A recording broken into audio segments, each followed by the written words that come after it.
Louisiana beer reviews. Topo Chico margarita hard seltzer. You say that's not a beer. Well, if you look at the legal disclosure back here, it says beer. 4.5% alcohol. Now let's look at the ingredients on this Coca-Cola product. It's certified kosher. It's gluten-free. They have added minerals for taste. So here's the ingredients. Filtered carbonated water. All right. Well, any water you get out of your faucet here, like my faucet water is filtered at the water treatment plant. It's not carbonated though. Alcohol. They just add alcohol in it. And the alcohol is coming from, I don't know, lime juice from concentrate, agave syrup, natural flavors, citric acid, salt. That's one of the minerals for taste. They have an asterisk. Sodium citrate, sucralose, oh, sugar substitute, very bad, bad, bad, bad. Magnesium chloride, potassium chloride. All right. The Coca-Cola Company.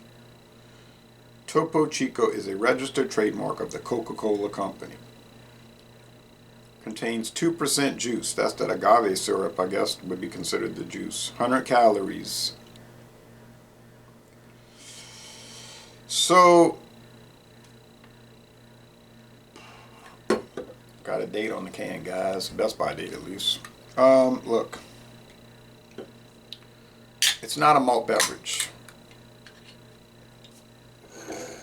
which is your most, you can hear it's popping, is your most popular type of beer. But a beer can be a beer and not be a malt beverage, because it can be brewed from, can be brewed from cane sugar, beet juice. Oh, the U.S. government's Tax and Trade Bureau has a whole list of substitutes, and it doesn't say only these. It says may include these things in there. Listen, like carrots, beets, sugar cane. So you can make beer. It's a beer, but it's not a malt beverage because it doesn't contain barley malt or hops. Hops must be included in a malt beverage. So it's not a malternative because there's no malt, although it's an alternative to malt. And I'm going to tell you the truth, I do not like these kind of products. They don't appeal to me, especially with the sugar substitute. If they use cane sugar, I might be able to go along with it. My friend David gave it to me. I appreciate it, but yeah, I just, I avoid these seltzer beers. I'm going to tell you that straight up. It's natural color, so it's sort of grayish. There's a green hint to it. All right, tropical pineapple. Going to use natural flavor. So there's no artificial flavor. There is artificial sweetener, and I don't go for that. Yeah, it smells like pineapple. Now, you might point out, well, you do all of those flavored malt beverages, Mike's Hard and Steel Reserve Alloy Series, and what's wrong with you? You know, it's true, I do those. I've had a few that were made with the sugar substitute, and they were gross. Most of them are made with cane sugar. I understand that. Like my friend David says, it's basically Kool-Aid beer. You know what I'm saying? Fruit punch beer for people that don't like the taste of beer. I agree with all of that.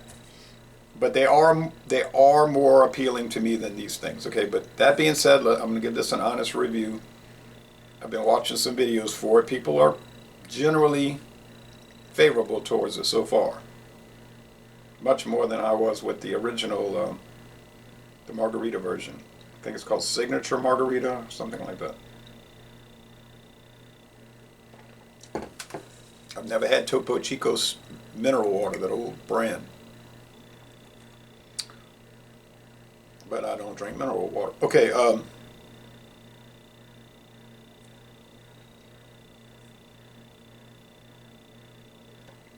if you want to drink carbonated, mineral infused, artificially flavored, artificially sweetened, naturally flavored, generally pineapple product, yeah, this will work.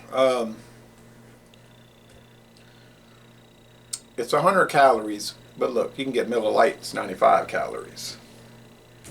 You can get Milwaukee's Best Light, 95 calories. That is a malt beverage. That's a beer, an adjunct lager, light lager. That appeals to me, but I'm favorable towards beer, so that would make sense, would it not?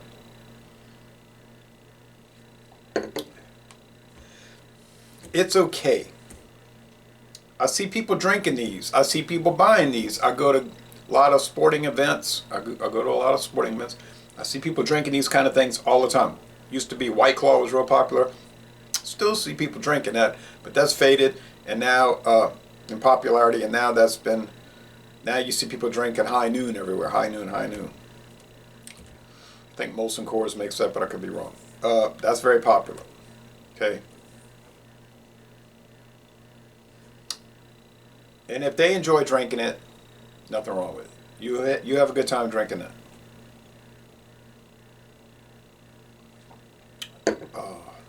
And a lot of craft beer companies have started making these cane sugar or whatever alcohol products. Seltzers, as they're called, hard seltzers. They're not the craze they were 5 years ago, but they're still an important part of the market. 10 years from now, will they still be around? Oh, probably.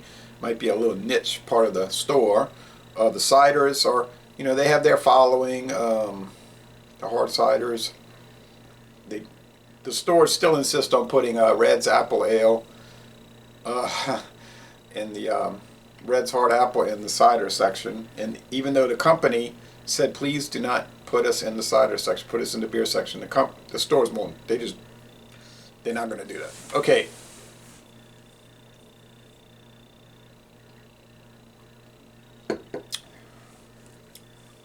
It's hard for me to compare this to other seltzers since I avoid them, you know, and I've only had a handful. But I guess it's right up in the mix. That artificial sweetener is pretty off-putting to me. And I know that diet soda pop soft drinks are very popular. Zero sugar this and all that.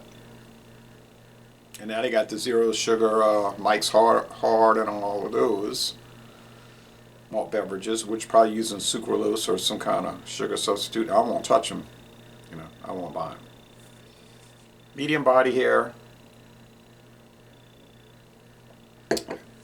Semi-sweet finish. On the sweetness scale, it's obviously high. 4 out of 5. Sucralose drops.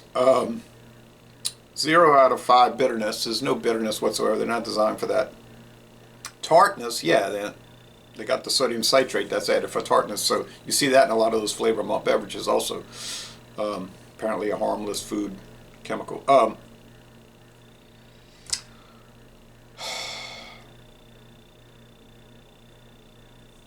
Give it a B minus. All things considered, I'm trying to be fair. So maybe in the seltzer fan world, and I'm not putting that down, I'm not ridiculing it, you could make videos only doing hard seltzers, and I'm sure you'd have a pretty good following, and people would be interested, and you have a lot of interaction, feedback, and that could be something you'd want to do because you're into it. And I know some channels do that. Some people only deal with light beer. You could have a pretty big channel dealing only with light beer. Probably be a very big channel, you know, if you did it right. But that's what I can do on this 82. It is marginally good. I'll be glad when it's finished. But I'll see if they've got any section for it, like on Google, to write a review. Otherwise, I'm just going to let it go. I will finish it, of course. I never waste beer or, you know, these kind of things unless it's totally undrinkable. And those occurrences are very rare. So I'm going to end this review, and it's made in Milwaukee, Wisconsin, this product. So I'm thinking they're contracting out to Molson Coors, who's probably making it right alongside. Like I said, I think they make High Noon. I don't pay attention. I know Anheuser-Busch, right? They make Bon and Viv. And I just don't follow those products at all. But anyway, so thanks for watching. And I gave it my best. Goodbye, and see you next time.